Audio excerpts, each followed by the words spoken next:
మాట్లాడేసుకోవటం అదేంటి బాబు ఏది కన్నట్టు అలా మాట్లాడతారు? తిరువంత ఇచ్చేసుకోండి, లాభం కాపాడండి కాపాడండి అంటే నువ్వేదో అమాయకాలు అవుతున్నాను.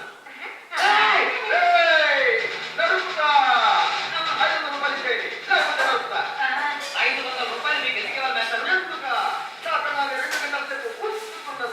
మీరు చెప్పేదాకా మేము మాకు తెలియదు. చిరమై నేనేం తప్పు చేయలేదు. ఇదిగో మీరెన్ని పురి వేషాలు వేశారు సరే మా దగ్గర డబ్బు లేదు. అయితే వీడిని నరుకుతా. నరుకో మీ జేబులో ఉన్న 400 ఇచ్చేదే ఇస్తారు.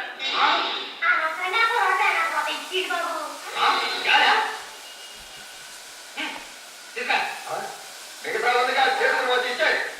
ఏం తమాషగా ఉందా? నేనెవరు? అయితే ఇది పురి నరుకుతా. పురిచే కదా పని ఆ చేత తాగకుండా ఉన్నాయండి.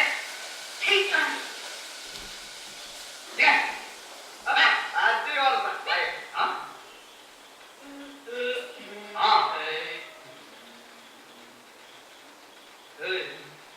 నీ వల్ల 400 రూపాయలు ఒక వాచ్య నష్టం.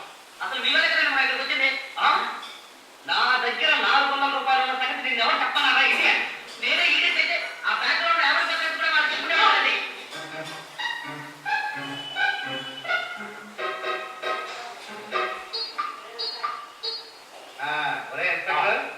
టిఫిన్ అమ్మగానే వచ్చావు. చాలా అనుకుంటున్నారు కానీ టిఫిన్ చేయడం ప్రశ్న అడుగు. నీకు పరగడిపే కదా, పొద్దు తిండి కాఫీ కూడా తాగలేదు అవునా? నువ్వు పరగడుపునే ఎంత ఇచ్చేసి జరగలవు 10 మంది లాగించారు. రే పరగడుపునే చిన్న ఇడ్లీ ముక్క కూడా తిన్నామని పని పెడుతున్నాను. ఆ బుర్రలేని చికెన్ చెప్తాను అక్క. నాకు ఒక రకంగా ఉండేది. ఒకవేళ రాంబాబు ఊరే ఉంటే వెళ్ళేసి నాకు ఫోన్ చేశావు కదా.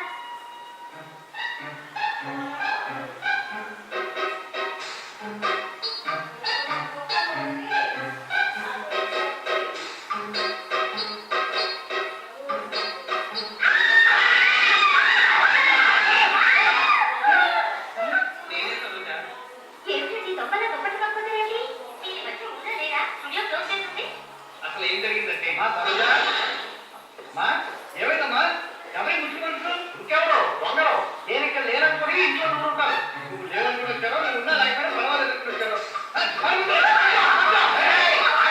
నేను ఎవరో చెప్పకపోతే ప్రాణాలు కూడా దొంగలు ఎంత పడుతావేంట్రా? 4 కేకున్నాను.